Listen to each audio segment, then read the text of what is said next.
প্রিয় দর্শক, আশা করি সবাই সুস্থ আছেন, ভালো আছেন। আজকে ল্যাপটপটা ঠিকই আছে। বক্তব্যের বিষয় হচ্ছে কয়েকদিন আগে আহ, হ্যাঁ কয়েকদিন আগে পশ্চিমবঙ্গের পুলিশের বিরুদ্ধে অভিযোগ কেন, এটা নিয়ে একটি বিস্তারিত ভিডিও করেছিলাম। এছাড়াও তারপরে ভিডিও করেছিলাম ভারতের সংবিধান কতটা সুরক্ষিত। তারপরে ভিডিও করেছিলাম ওই ওই ওই ওই ভিডিওর মধ্যেই দিয়েছিলাম সাংবাদিকরা কত সুরক্ষিত রয়েছে। দর্শক, আজকে আপনাদের জানাই এই সাংবাদিকতার মধ্যে অনেক ধর্মের সাংবাদিকরা কাজ করেন।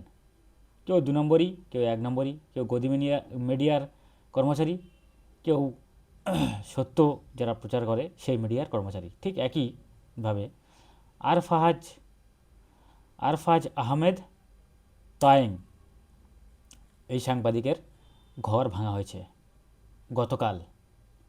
বুলডোজার দিয়ে তার ঘর বাড়ি গুঁড়িয়ে দেওয়া হয়েছে। এই সাংবাদিক কাশ্মীরের সাংবাদিক। আমরা সবাই জানি যে কাশ্মীর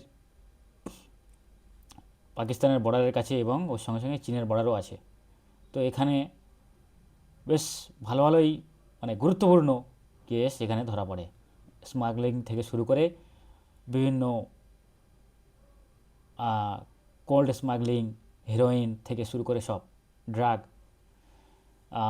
তো এই সমস্ত কেস এই সাংবাদিক আরফাজ আহমেদ তায়েং পুলিশ যুক্ত আছে বলে এরকম বিভিন্ন কেস মানে রিপোর্ট তিনি করেছিলেন এবং তার ক্যামেরা ও লেখনী দিয়ে তিনি প্রকাশ করেছিলেন। এই সমস্ত কেস প্রকাশ করার পরে তাকে ভয় দেখানো হয়েছিল। এরপরে তার ঘরবাড়ি ভাঙচুর করা হয় এবং এটা প্রশাসনের পক্ষ থেকেই করা হয়েছে।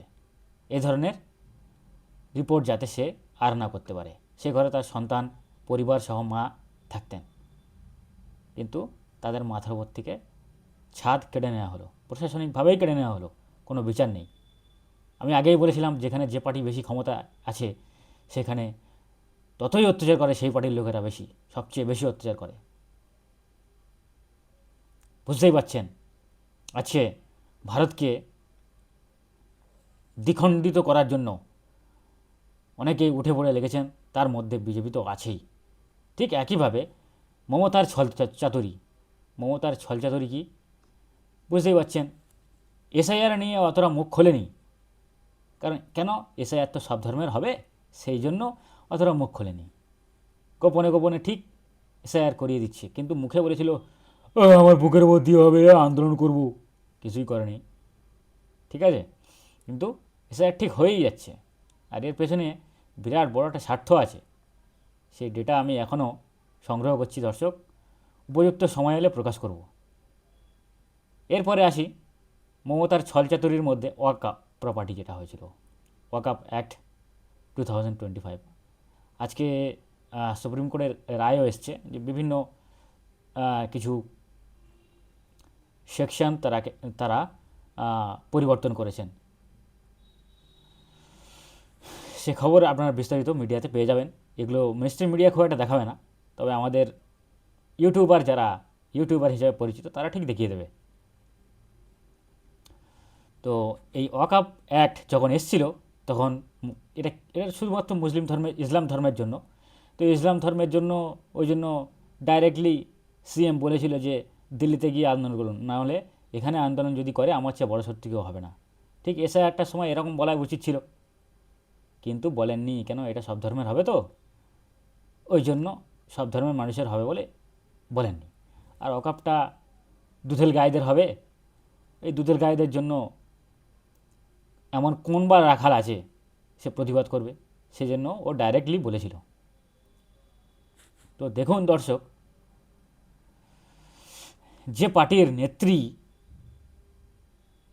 ওনার কথাবার্তা শুনে মনে হয় তো সকাল থেকে সন্ধ্যা পর্যন্ত মানে ঘুম থেকে উঠে আর শুতে যাওয়া পর্যন্ত রাজনীতি আর মিথ্যা দিয়ে কিছুদিন আগে আইনজীবী আলী আফজাল চাঁদ এবং আরও কয়েকজন ব্যক্তি বলেছিলেন যে মমতা ব্যানার্জি মিথ্যে কথা নিয়ে পিএইচডি করেছেন, কিন্তু এখন তার বক্তব্য যদি প্রথম থেকে শোনা হয় বা অবজার্ভ করা হয়, সেই অবজার্ভ করার পরে যে কোনো শিক্ষিত লোকই বলবে হ্যাঁ কথাটা ঠিক। তো আরেকটা বিষয় নিয়ে, এই মমতার ছলচাতুরি অর্থাৎ মমতার পার্টির মধ্যেই আরেকটা বিষয় আছে, কে কত দু নম্বরি করে জায়গা দখল করতে পারে, কে কত দু নম্বরি করে চাঁদাবাজি করতে পারে, সে তত প্রিয় হয় মনে হয়। কেননা সন্দেশখালিতে রিসেন্ট একটা নিউজ কালকেই এসছে, গতকাল, যে মসজিদের জায়গা নিয়ে দখল করা হচ্ছে, এরকম একটা ব্যাপার।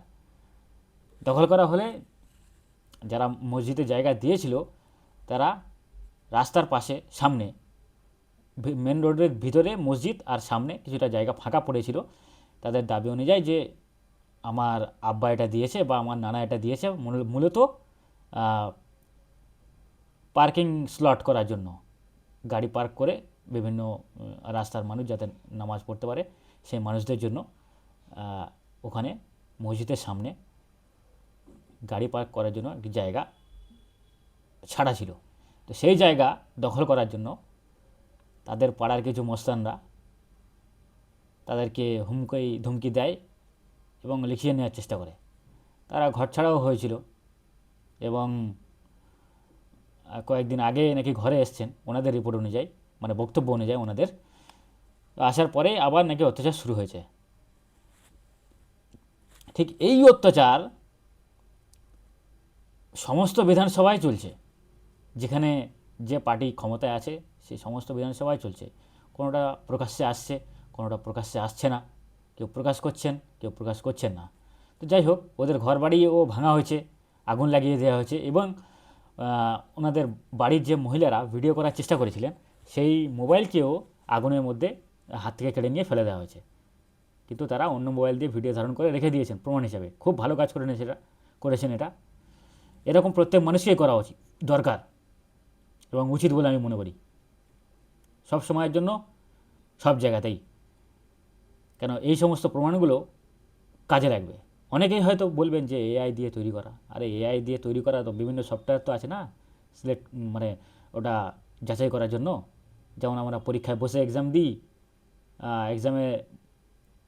এক্সামের সময় লিখতে হয়, আমাদের ইনভিজিলেটররা বা যারা গার্ড থাকেন, এক্সাম গার্ড, ওনারাও তো সামনে থাকেন।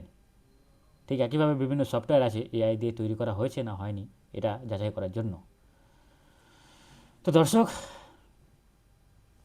ঠিক একইভাবে একই কায়দা নিয়ে বারুইপুরে এরকম একটি খবর এসেছিল কিছুদিন আগে, সম্ভবত 1 মাস কি 1.5 মাস আগে এরকম, যে মসজিদের জায়গা একজন ওয়াকফ করে দিয়েছেন, কিন্তু অন্য তাদের ছেলেরা আবার দখল করার চেষ্টা করছেন, এরকম একটা খবর এসেছিল। তো দর্শক, আমি চিন্তা করছি যে পার্টির নেত্রী বা নেতারা, এই নেতা নেত্রীরা এত দুর্নীতির সঙ্গে যুক্ত হয়ে গেছে, সেই পার্টিকে কারা ভোট দেয়, ভোট কারা দেয়, আমি তো এটাই চিন্তা করি। ঠিক একইভাবে ডায়মন্ড হারবার বিধানসভাতে যতটা মানুষ বাস করেন তার 3 গুণ ভোট পড়েছে, এটা কি করে সম্ভব? ঠিক একইভাবে বিহারে তো ভোট চুরি করে বিজেপি জিতেইছে। তো সেটিং বেটিং তো আছেই, সেটিং বেটিং মিটিং সবই আছে। হ্যাঁ, সেটিং বেটিং মিটিং এইসব নিয়েই কায়দা কানুন চলছে আর কি। সেটা কেন্দ্র সরকারের বলো আর রাজ্য সরকারের তো বলতেই হচ্ছে। যতই দিন যাবে দেখবেন আরও অনেক অনেক নিউজ আসবে, প্রকাশ্যে আসবে। আজকে সরকার মন্দির মসজিদ বানানোর কম্পিটিশন করছে, কিন্তু যেখানে দরকার কর্মসংস্থান, শিক্ষা সংস্থান, ভালো চিকিৎসা প্রতিষ্ঠান গড়ে তোলা, কিন্তু তা না করে এরা মন্দিরে দৌড়ে রয়েছে। আজকে বাংলাতে বাবরি মসজিদ বানানোর নিয়ে কত কথা চলছে। কেন ভাই? সামনে ভোট আসছে বলে? বাবরি মসজিদ তো গত বছরে বানানো যেত, বানানো কেন? বাবরি মসজিদ নিয়ে তো সুপ্রিম কোর্টে অলরেডি একটা জায়গা দিয়েই দিয়েছে। জানি এই রায়টা অনেকের পছন্দ হয়নি, আর আমি একজন ল স্টুডেন্ট হিসাবে বলে রাখি যে এমন অনেক রায় আসবে যেগুলো আমাদের জন্য অপছন্দনীয় হবে ভবিষ্যতে। কেন? এখানকার উকিল থেকে হাকিম সব কিছুই কেনা, আর সব কিছু পার্টিগত, পার্টি ঘেঁষা যারা থাকবে তাদের দ্বারা সমাজের কোনো ভালো কাজ হবে না, 1 নম্বর কথা। ওই জন্য দর্শক, চোখ কান খোলা রাখুন, ছেলে মেয়ে নাতি নাতনিদের উচ্চশিক্ষায় শিক্ষিত করুন, আর মানুষের মতো মানুষ গড়ে তুলুন, যাতে ভবিষ্যতের সমাজ আমরা বদলে দিতে পারি, নতুন সমাজ গড়তে পারি। এই আশা নিয়েই সবার কাছে বিদায় নেব।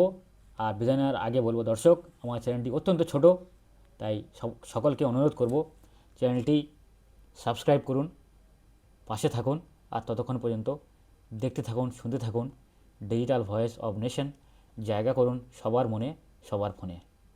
আর দর্শক, আরেকটু জানিয়ে রাখি, আমার চ্যানেলের ভিডিওগুলো ভিউজ হচ্ছে ভালো, কিন্তু সাবস্ক্রাইবার বাড়ছে না। তাই আপনাদের কাছে অনুরোধ, সাবস্ক্রাইব করুন আর অন্যকেও করতে বলুন।